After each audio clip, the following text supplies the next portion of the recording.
Hello, and welcome to yet another in our series of webinars on Monday noons.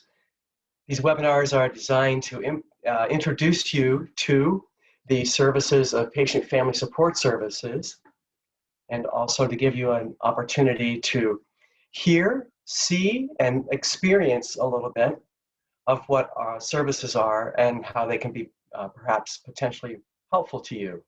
So welcome. I'll bring you greetings from Donna Murphy, who is our Director of Patient Family Support Services and leads our team. Today we'll be talking about guided imagery. This will be a basic overview of guided imagery and a few other tools for coping and managing the understandable anxiety that comes with having a cancer diagnosis and treatment, or having a loved one or a friend who's experiencing cancer. My name is Casselman. I'm a clinical social worker at the Rogel Cancer Center at the University of Michigan. I have some specialized training in mind-body modalities such as meditation, guided imagery, breath work, these tools that we're going to be touching upon today. So I'm happy that you're able to join us. If you've been on Zoom before, you probably know all about the chat function, so please feel free to use the chat function to enter any questions that you might have. You can just enter those along the way anytime. I'll actually be addressing your questions at the end of the PowerPoint portion of our presentation. So we'll be glad to get back to those questions. The Rogel Cancer Center offers patient family support services, and complementary therapies is one arm of patient family support services. So you may have already heard about, or you can be someone who has taken advantage of these sorts of opportunities. Art therapy, families facing cancer, which is a series of, I should say, a collection of services and resources that are offered by our child life specialist, who helps adults who are facing cancer and cancer treatment. Helps those adults help the children in their lives. Those can be young children, they can be adult children or family members. A lot of resources, a lot of good tips and coaching for how to help young people manage and understand age-appropriate messages and information about the loved one and their cancer. Guided imagery we'll be speaking about today. Our music therapist, Bob Huffman, will have a session down the road. I skipped over the fact that our art therapist is Sandra Durabant, and she also will be presenting on an upcoming presentation on a Monday noon. Our spiritual care in the Cancer Center is provided by Deacon Wayne Charlton. If you'd like any more information about not only guided imagery that we'll be talking about today, but any of these services, there's the phone number that you can call. If you've got a camera, feel free to take a screenshot of that, or I'll repeat it for you, 877-907-0859. That's how you can get in touch with any one of us to learn more, or to learn how you can make an appointment for a one-on-one meeting with any one of us to talk about you, but then to also talk about how our modalities might be a particular benefit to you.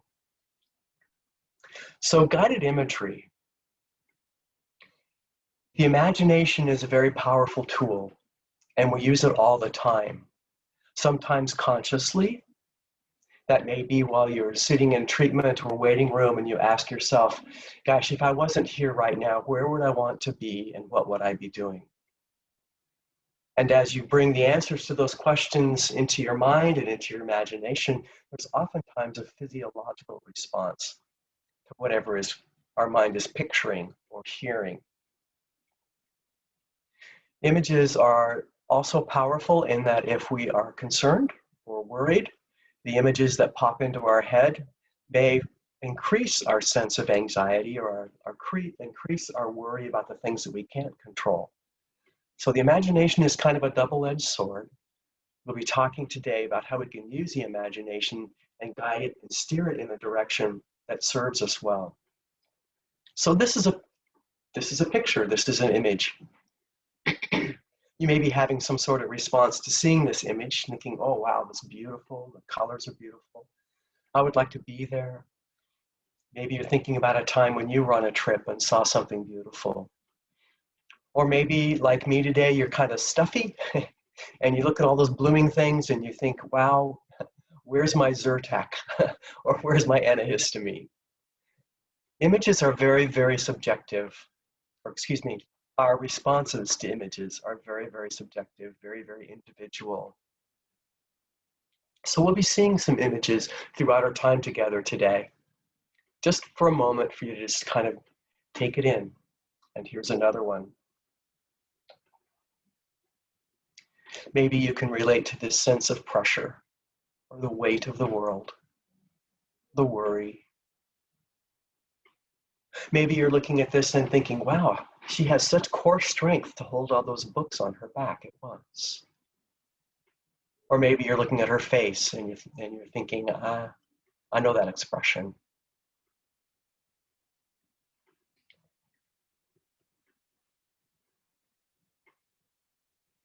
Maybe in the top photo, you can relate to that sense of worry or wonder. Maybe to you, it seems like a moment of deep contemplation. And the photo on the bottom may touch your heart. It may look like a child you're related to. It may look even like the inner child inside of you that's a little frightened or scared or uncomfortable or worried, seeking refuge.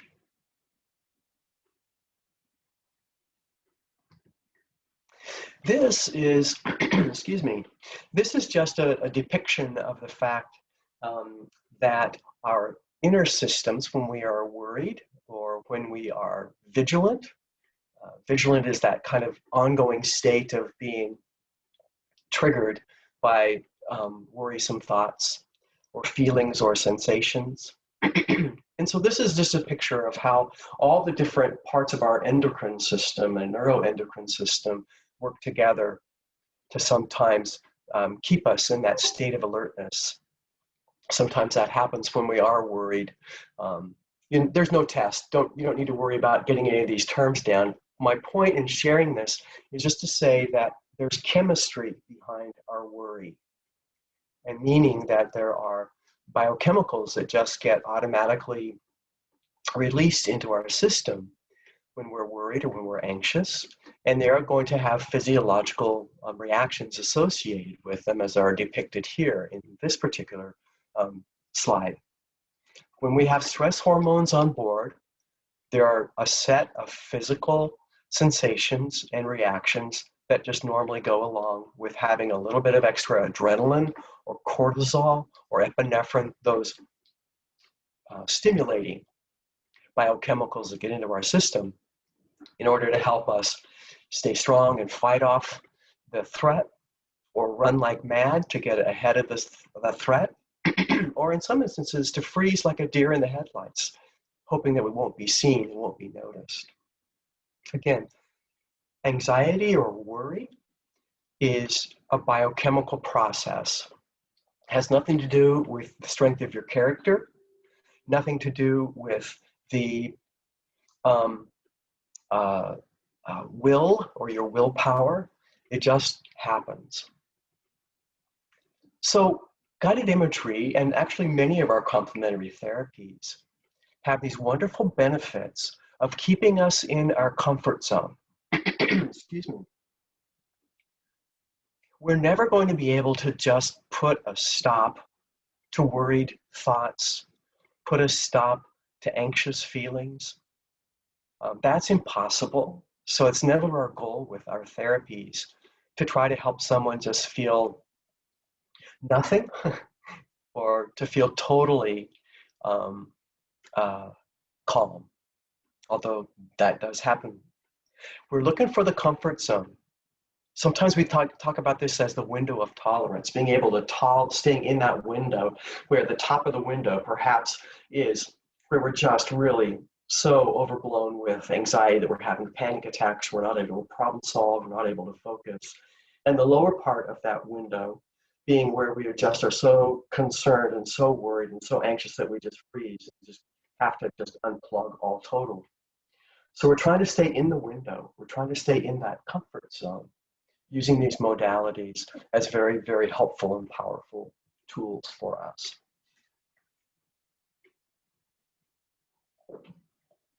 Guided imagery and all forms of meditation begin with a very brief relaxation experience. And probably the number one relaxation tool is the breath. The breath can be the anchor to the present moment.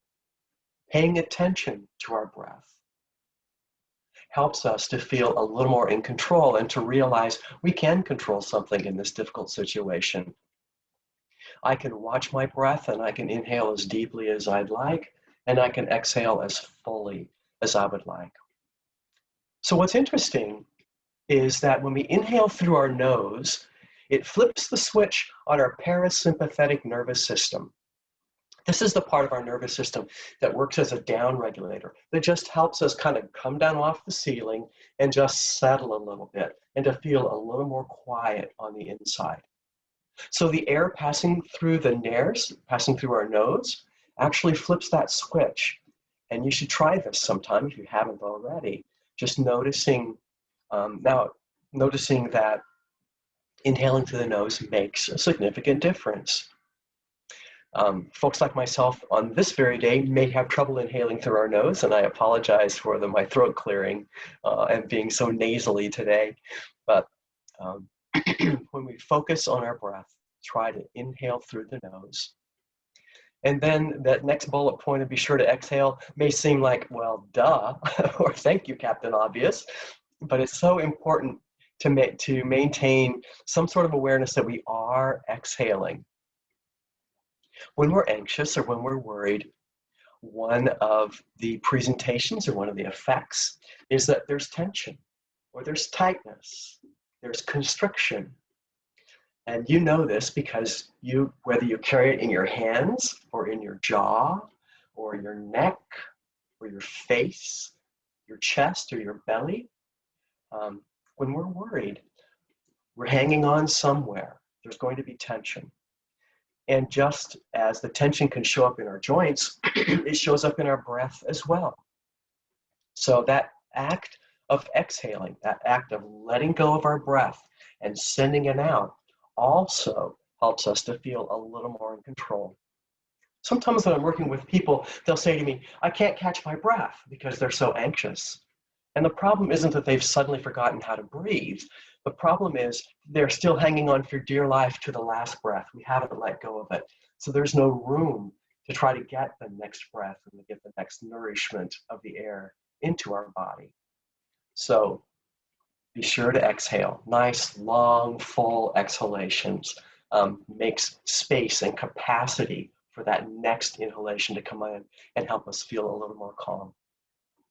Now, it's not Lamaze, for those of you who perhaps have been in childbirth, but it is helpful to engage the diaphragm muscle, which is that muscle that sits at the base of our lungs, right above our belly. Our lungs are really big. And so at the bottom of the lungs is a set of diaphragmatic muscles. And if you're using your diaphragm muscles when you inhale, if you have your hand over your belly button and you take a breath, and if you engage that muscle, you will actually feel your hand moving away from your spine ever so slightly. And as you exhale, you'll feel your hand move back down towards your spine. So paying attention to the movement there can be really very instructive for us. You don't always need to do that, but it's a good way to get started in how to pay attention to your breath. Remembering also to soften our shoulders. Sometimes when we're anxious, our shoulders are up around our ears. So it's just being conscious about it as you exhale. Let those shoulder blades, the scapula, the shoulder blades, let them just sink back down toward the floor. Just releasing, and see if that doesn't just help you feel a little more settled, releasing the muscles in your face, muscles in your hands. And just being able to observe the breath moving in and out of your body. Just starting to pay attention. As I said, it becomes the anchor. It's a way in which we can stay right here, right now, instead of running out into a future that hasn't happened yet, because that's what worry is. Worry is a set of assumptions and thoughts about what is going to happen. Terrible thing is going to happen. And then we're seeing it. And some of us forward our mail into the future, this awful future. And before we know it, our body is just really quite tense or feeling stuck or feeling very revvy is a word that I use, like you're revving up your motorcycle engine. So these sorts of attention to breath can be really very, very helpful for us. I'm just going to show you a couple of breathing patterns that can be helpful too. If you add counting into your breath, now you're even more mindful, you're even more in the present moment. So if you inhale to the count of 4, and then exhale to the count of 4, and inhale 2, 3, 4, exhale 2, 3, 4, and just think about your breath coming in waves. That can be really very, very beneficial to just think about air in, air out. And you can also do a twist on this, which is to elongate your exhalation, which is really very, very helpful as well. So maybe you inhale to the count of 4, exhale to the count of 5, inhale to the count of 4, exhale to the count of 6. See if you can stretch out the exhalation. That really reinforces the settling, really reinforces a sense of ease and greater calm. Square breathing is something you may know about and may have tried in the past. If you envision the process of breathing in squares, now we add the twist of building a pause in between the inhalation and the exhalations. So if I start on the what's the left-hand side of this square with my inhalation, if I start there, inhale 2, 3, 4. Now I'm going across the top of the square, wait, 2, 3, 4. Now I'm exhaling 2, 3, 4. I'm at the bottom of the square now, so I'm going to wait 2, 3, 4, and just visualizing that square. In 2, 3, 4. Wait 2, 3, 4. Exhale 2, 3, 4. Wait 2, 3, 4. You can count at any rate or any speed that you'd like. This is a really great one for reminding ourselves that we are in control, that I can slow it down, I can be present, and I can actually also take my time between breaths. It's a great reinforcer for us, and it really slows down the heart rate, and it lowers the blood pressure, and obviously slows down our respiratory rate as well. Another image. Would love to tell you this shot is out my back door. It's not.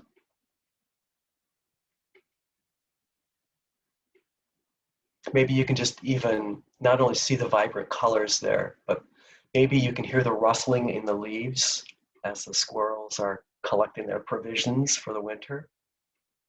Maybe you can hear the crunch of the leaves beneath your feet as you walk down that road. Maybe you get a whiff of that fall autumnal aroma that just goes along with the falling leaves. Hopefully you've had some time out there in it recently.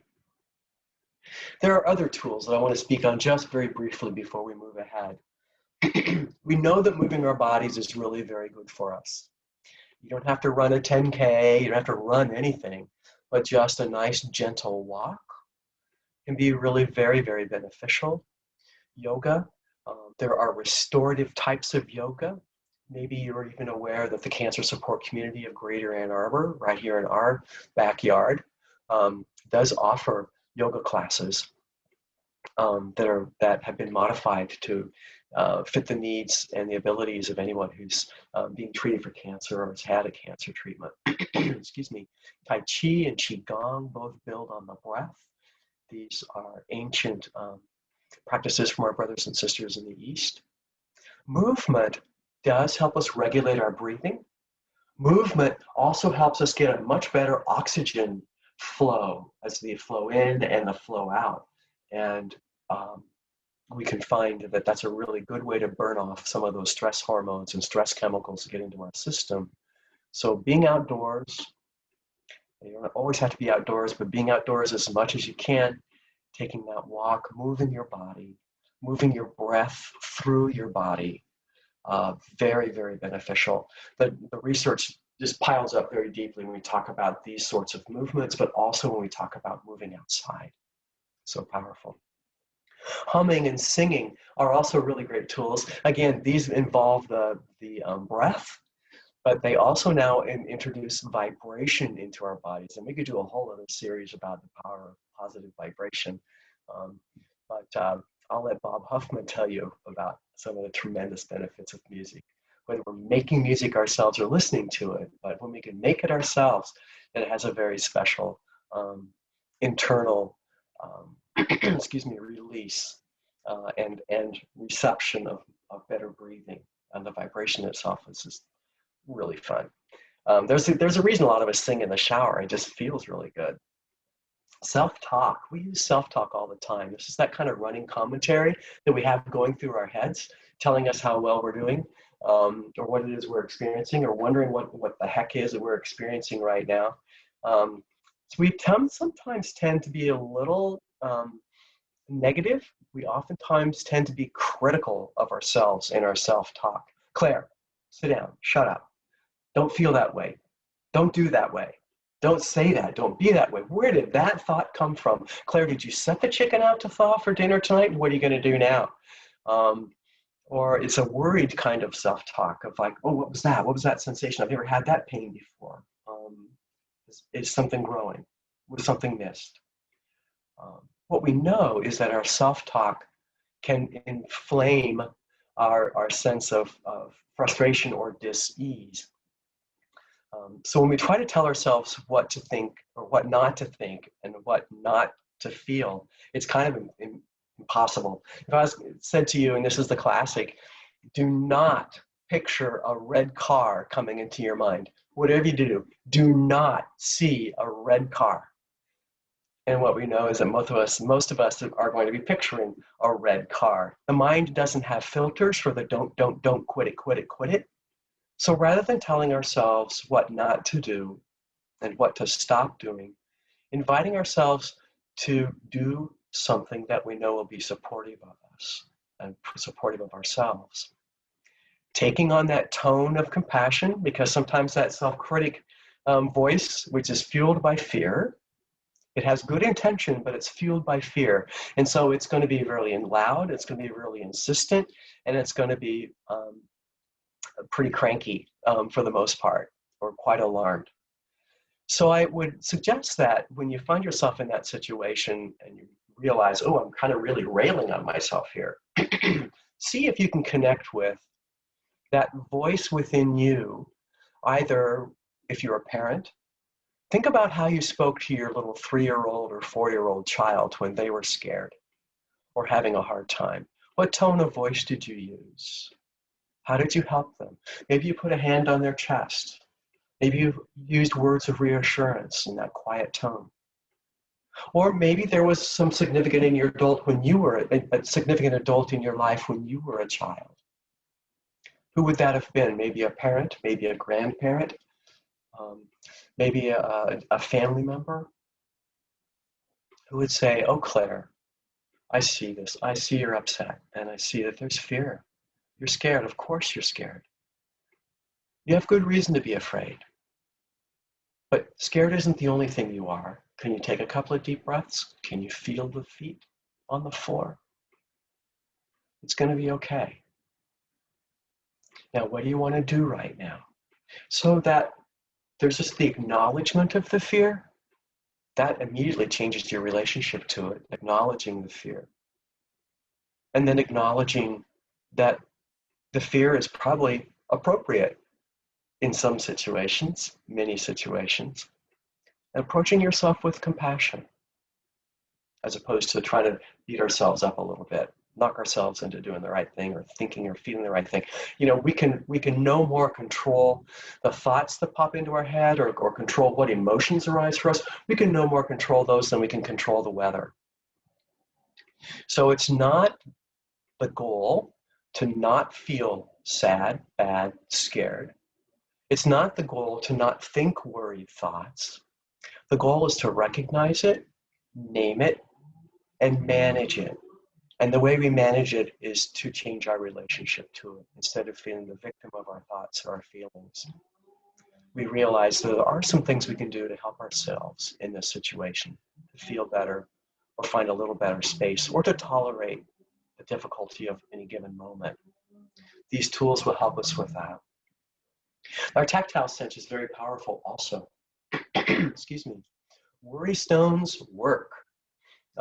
So I usually have a stone of some sort in my pocket.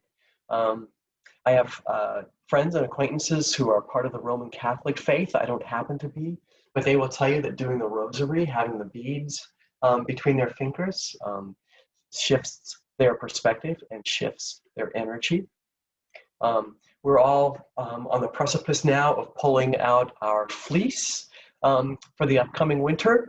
And so there's something to be said for having that nice fleece jacket on that feels really warm and comfortable. Or maybe some of you still even have a little corner of your blankie, your baby blanket. I will tell you that I do. And just having that in my pocket some days and just reaching in and touching it just reminds me, oh, that feels so good.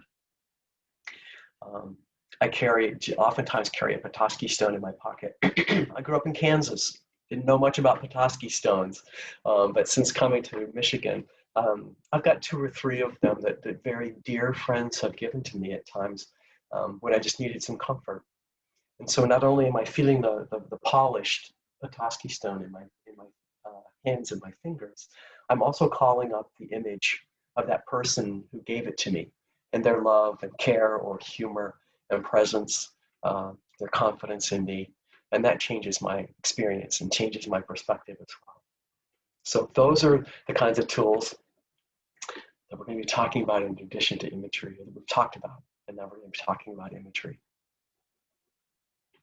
This looks really scary to some of us that are afraid of heights or a ladder that seems to go nowhere. Maybe you're looking at that and thinking those clouds just look so beautiful. And wouldn't it be wonderful to just rise above the worries of any particular moment or any particular day or experience? Maybe it seems kind of mystical to some of us. Maybe you just notice how blue that sky is. Images are so powerful. So guided imagery arises out of the mind-body connection, that whatever we're conjuring up in our mind, we have a physical reaction to. We're going to illustrate that in just a little bit. If you've ever done yoga, you understand that when we move and breathe in certain kinds of ways, it calms the mind. And so whether we are manipulating our body to calm our mind or manipulating our mind to calm our bodies, it's all one. There is this real strong connection. Guided imagery can also be seen as taking conscious control over our imagination and guiding it in a direction that's going to serve us and be of benefit to us. Or if you want the $64, with inflation, that's probably $164 definition. The guided imagery is the intentional generation of mental images to evoke a psychophysiological state of relaxation or a specific outcome. You can blow the people at your dinner table away with that one tonight.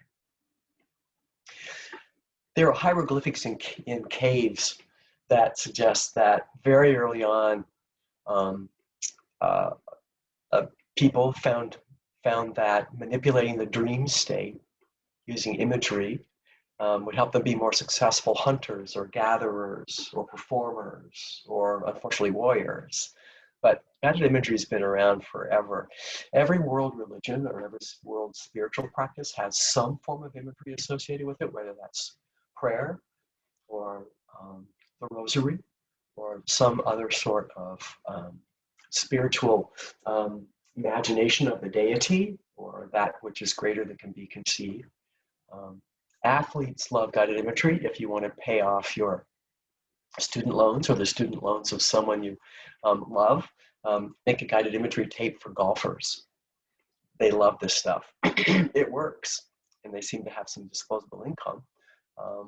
But athletes use imagery all the time. Just watch a basketball player that's getting ready to shoot a foul shot, or watch a golfer that's lining up for a putt. They're seeing it and practicing it before they ever make the connection to the ball. The people in the holistic and wellness community are the people that over the last 30 years or so have started to raise the question, well, have been raising the question, why do we pay so much attention to what makes people sick? That's important information, but we really, really need to get out there with what helps us get and stay well. And so in the whole holistic health and holistic wellness community have really brought those voices to the forefront of let's really teach people behaviors that can help us manage the stress, that can help us manage traumatic incidences in our lives in a way that helps us regain our balance physically and emotionally, that helps us regain homeostasis so that we could be in this state of wellness and maintain that as long as possible. Things like functional MRIs and rapid tox screens have been able to really demonstrate what people throughout history have known in terms of the efficacy or the use of things like meditation or guided imagery, that they're able to actually see what happens and the changes that occur in someone's brain while they are meditating or while they are doing positive wellness intended guided imagery. So we can actually measure it and see it, which is so important in our system of westernized medicine. I'm not going to run through these individually, but there are a lot of pluses and positives from the physiology of steering our imagination in ways that serve us, as opposed to steering the imagination into a worrisome kind of situation. Some of the most exciting research that's just still budding has to do with boosting the immune system. T cells get a nice positive hit when we practice these sorts of things. People who listen to guided imagery for even just 3 or 4 times ahead of a planned surgery actually lose less blood during their surgical procedure than folks who do not. They actually also require fewer pain medications post-surgically on average than people who were in the control group, who were not part of the study. You're going to see the name Bell-Ruth-Naberstack if you go looking for this sort of information on the World Wide Web. Bell-Ruth-Naberstack is a clinical social worker, actually out of Cleveland, was really one of the pioneers in this whole field and has done a lot of the research. Many of her materials are still being researched today. So how does guided imagery work? It works because to the body, images created in the mind can be almost as real as actual events. Here's the classic example of this, and if you've heard it before, my apologies, but it's just so potent. Imagine that it's a really, really warm day. It hasn't been that long, but you are maybe almost uncomfortably warm. Maybe you've been exercising, maybe you've been out gardening in the heat of the day, chasing little ones around, moving laundry from the laundry room to various parts in your home. Maybe you've been schlepping groceries from your car into your home in the heat of the day, but you are really, really warm. And it occurs to you that in your refrigerator is a pitcher of tea. Now, it can be caffeinated, decaffeinated, black tea, green tea, fruity tea, but it's your favorite kind of tea beverage. Or if you just really can't do tea, it can be some other Kool-Aid-ish or some other kind of healthy drink in a glass pitcher in your refrigerator. And so you go to the kitchen, and on the way to the refrigerator, there on the countertop, you see it sitting right there. Vivid yellow, bright, bright yellow, the lemon. And you walk over and you pick up that bright yellow lemon. And isn't it amazing how a lemon just fits in the palm of your hand? Feel it there. Maybe your lemon is kind of soft, maybe not. But you turn it over and you put it on the countertop and you apply some pressure and you roll it around and you feel it getting a little more squishy, a little more juicy. And you take the knife and you slice the lemon right down the middle. And immediately, lemon bouquet, that fragrance is just right there. You pick up half of the lemon, and there on the face of the lemon membrane are these droplets of juice. And if you hold it in just the right relationship to the light, those droplets sparkle, dance. And maybe you even take your lemon up to your nose and your mouth and get a big whiff of it. And maybe a little taste. Now check in. Is anybody salivating? Don't worry if you're not, but chances are you are. And if you're in the middle of your lunch, this may not have worked for you at all, so don't worry about that. But what we know is that for most of us right now, there's not a lemon in the room, but the body has a physiological response to our ability to imagine the presence of a lemon. Maybe all you feel is thirsty. Maybe you can just really taste it or smell it or see it. And therefore, if you are salivating, you're having this physiological response to the suggestion of a lemon and all the sensations we associate with the lemon, the color, the smell, the feel, the texture, the taste. Our senses become stimulated because it is our sensory, our body language is really determined by what we're sensing at any given moment, whether we're sensing anger or whether we're sensing cold, or exhaustion or sadness or sorrow, whatever that is. Whatever we're sensing is reflected in our body. That's our body language. And so we want to play with what it is that we're sensing. This stuff is really easy. As I said, most of you already use this without even knowing it. Kids are great with guided imagery. They have such powerful imaginations until we shame them out of it. But kids are often way, way ahead of us. Daydreamers, worriers, go to the head of the line. If you're a worrier, you've already got the skill of being able to picture something. And if you can picture something going poorly, you can picture it going well. So we just want to we would like to adjust and make suggestions about what it is you are imagining, to utilize that power and to come back into the present moment of safety, to utilize that power from a place of safety. Another image.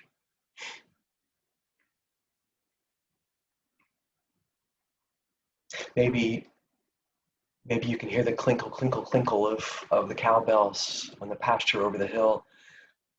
Or maybe this is a moment that you're expecting Maria and the kids to come singing running over the hill. The hills are alive. Or maybe you're thinking about the last time you were in the mountains and maybe was a little short of breath.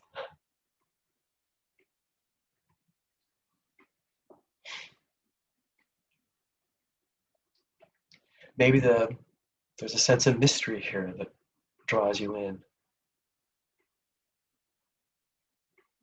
Maybe you can hear the birds up in the canopy of these trees. Maybe you're worried about bugs.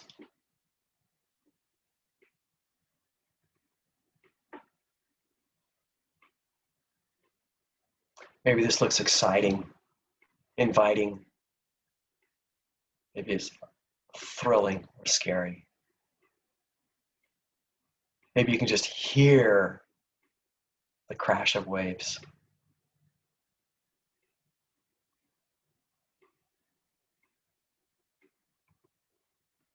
So as we think about beginning to visualize, there are lots of different ways you can do this. We're going to have an experience a little bit with me in your ear, walking you through something. My work includes making recordings for people, and I'll show you in a moment how to find my work on our Rogel Cancer Center website. But I also make custom recordings for people after we've had a conversation and tried a little bit of imagery. Sometimes people say, well, I would certainly like some imagery to help me with X, or I really find that when I can put myself in this place, that I just feel so much better, more confident, more calm. So know that is an option for you as well if you would like to pursue some time together. But Other ways to begin to visualize, imagining yourself on a cloud. Some people use light and think of gold or white light as having some connection to the divine or having some connection to healing. Some people say, I just can't sit still and do this, and that's fine. Visualize yourself taking a walk. Go take the walk. Or visualize yourself doing your favorite activity. All of our senses become incorporated. It's not just guided imagery in terms of what we see with the mind's eye. It's also about the aromas and fragrances, and temperatures, all the sensations of being wherever it is we are.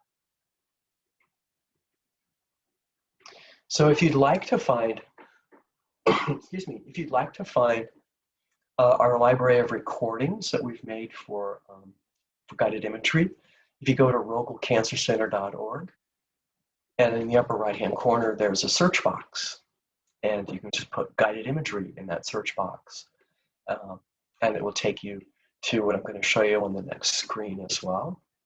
This is just a screenshot of one of those screens of the guided imagery library, and you'll see that there's you can click and listen, or you can click and get the transcript, or both, and you can even click to download if you want to download any of those recordings that are there. There's 10 or 12 that are there.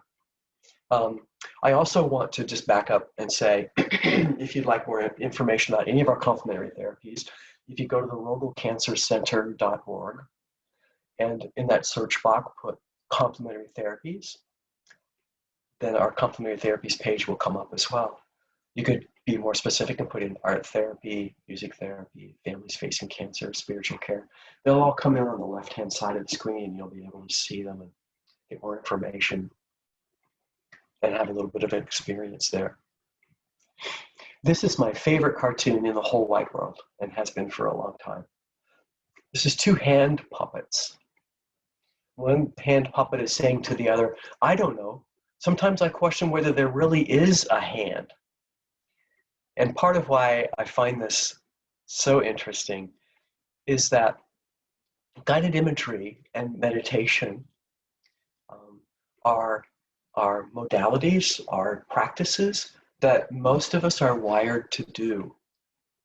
And all we need to do is get some guidance, or choose to try finding those inner switches. Whether it's the parasympathetic nervous system with our breathing, flipping that switch and noticing we can feel better, or harnessing the power of the imagination to use it in a way that serves us, helps us feel more in control. Just finding all of these tools that we're carrying around inside ourselves all the time. And if we don't know that they are there, and if we don't know we have that capacity, then we miss out on opportunities to experience our own strength, to experience our own confidence, and to learn how to help not only ourselves, but others too. Because if you are a person whose life has been affected by cancer, then there are many other people in your family and circle whose lives are affected by cancer also. So supporting each other in any way that we can is in everyone's best interest. Excuse me. So I am going to exit stop share, and I am going to look at the chat box, and I have not missed any questions there. Feel free to use the chat box if you have questions. I also would like to offer a very brief experience. I just turned and looked at the clock. A brief experience of some guided imagery, but I'm going to wait just a couple of moments in case anyone has questions first. Cheers.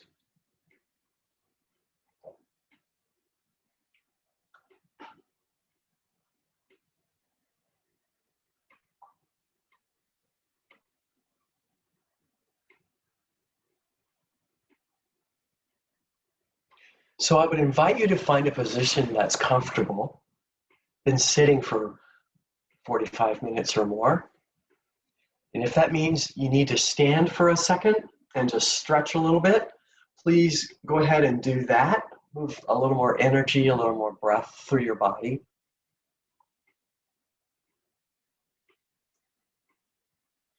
And when you are seated once again, excuse me, when you're seated once again,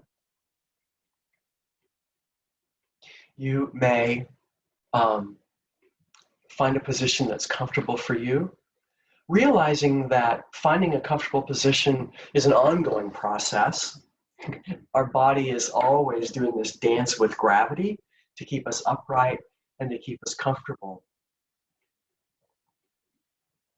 So if you're comfortable closing your eyes, know that I'm going to close my eyes also, just to give you a taste of this. So from that comfortable position, turn your attention to your breath. You don't have to change anything about your breath or work at it, but just simply pay attention and notice. What do you notice? Maybe you notice that your body just knows how to breathe itself, and you feel very comfortable right now. Maybe you notice that as you turn your attention to inhaling through your nose and exhaling easily and fully through either mouth or nose, maybe you notice things start to settle a little bit for you. So taking 3 easy centering breaths, inhaling through the nose, exhaling through either mouth or nose, counting on the inhales or exhales if you'd like. Notice with each exhalation there's a settling, a quieting. And see if you can send each successive breath lower and deeper into your body, into your being.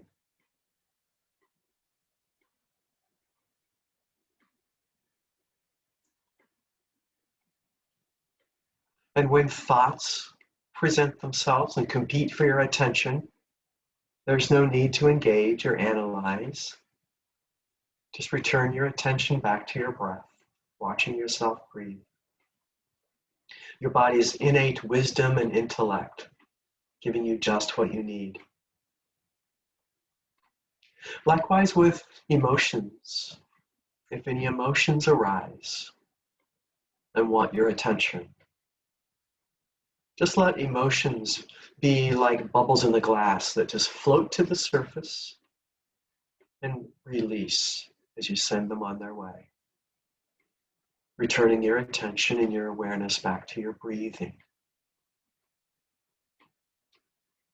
Your strong ally, your breath.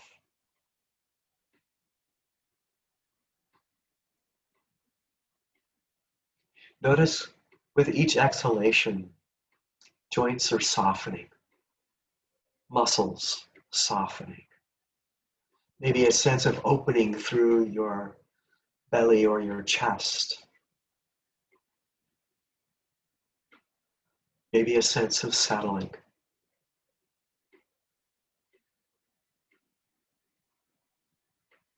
And now see if you can allow your mind's eye and ear and nose to take you to a place where you're free.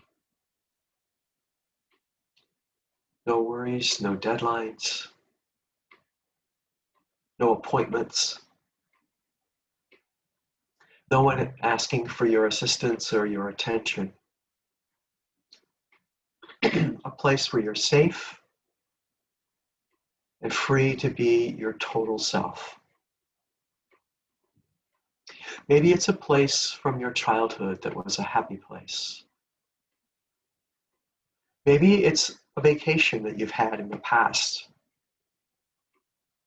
Or maybe it's a place that you've heard about or read about and would like to go see.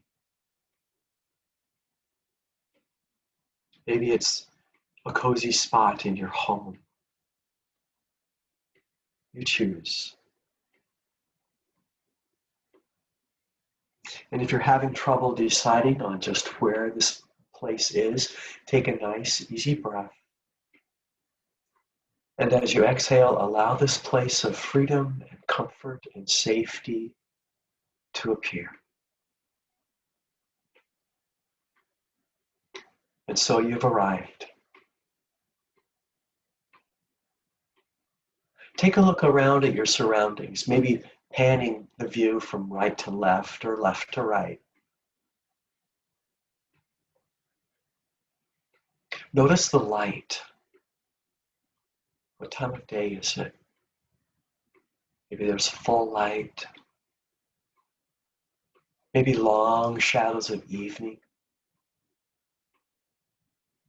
Or maybe the short rays of the sky just transitioning through all of the morning colors, lavenders, pinks.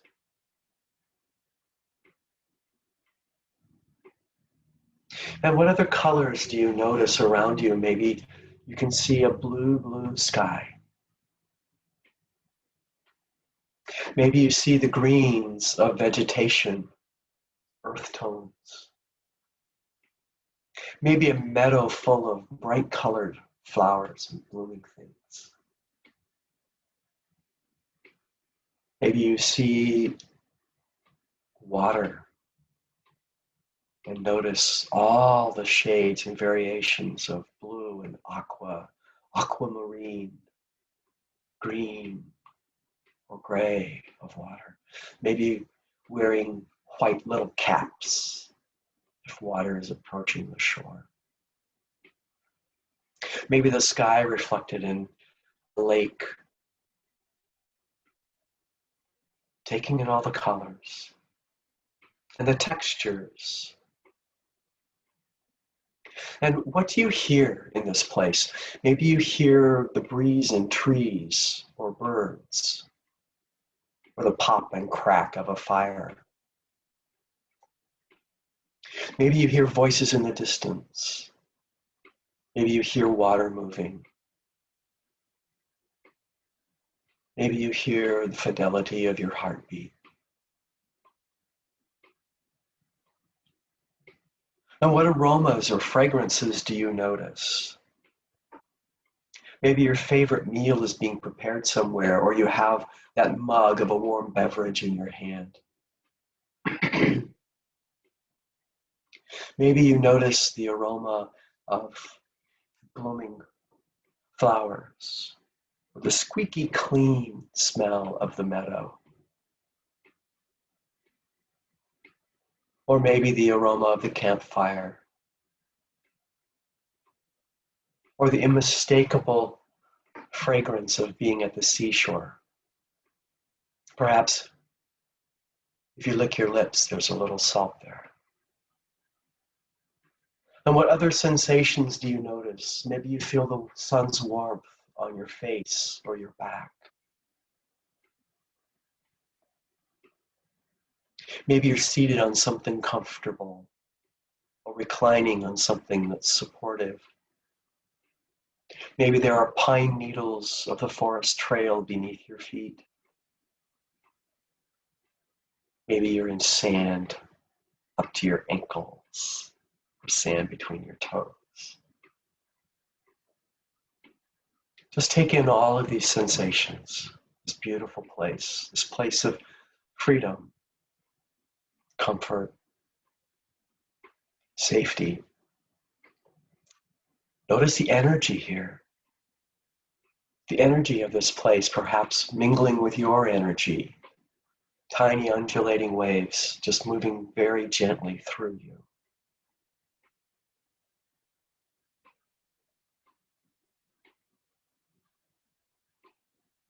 Just notice how you feel here.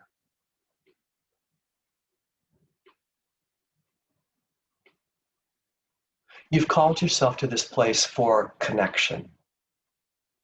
Connection to the beauty. Maybe a connection to that part of yourself that is in awe and wonder at the beauty of this earth. Maybe this is a safe place to connect to that frightened little child that resides deep within you. So maybe this is a place where you can show that child that there's more available to you than worry. Maybe you have a sense of connection to your higher self, your creative self, your wise self. And maybe there's even a connection here to someone you might have invited to bring with you. Maybe someone you've loved who is dearly departed. An animal or a pet, friend or family member. Maybe you're aware that if you invite them, they will come as well and share in this lovely space with you.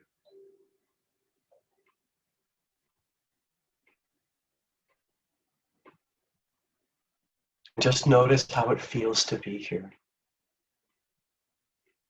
Maybe there's something for which you're grateful in this moment. And if so, simply take note and tuck it away for later. Gratitude will come to you when you need or want it. Gratitude is such a powerful ally.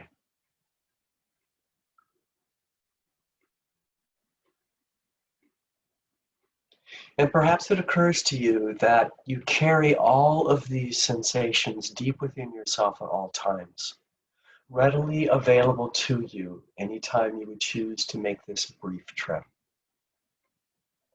to follow your breath, to follow your imagination here. These sensations always at work within you. And the power of recognizing them as being present magnifies their place in your world.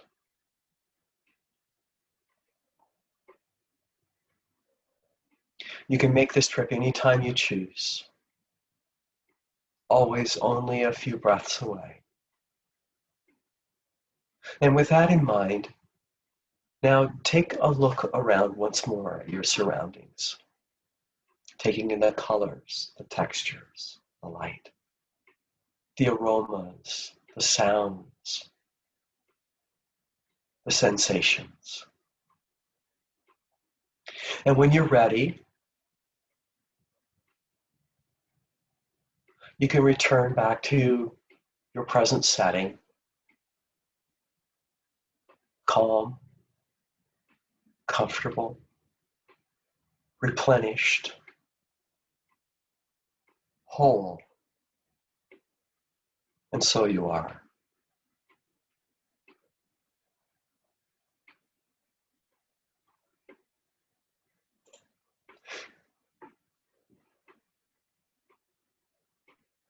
So a question that came in is, how often are you offering this now through COVID? Excuse me. My work is to offer this one-on-one, ongoing.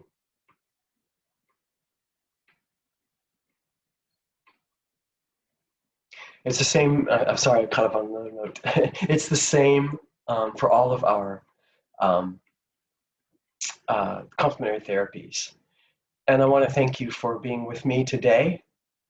I would be happy to hear from you if you have questions or would like additional information. You can go to our website and find our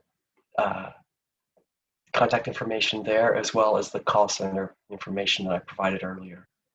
So I wish you well. I wish you peace. Thank you.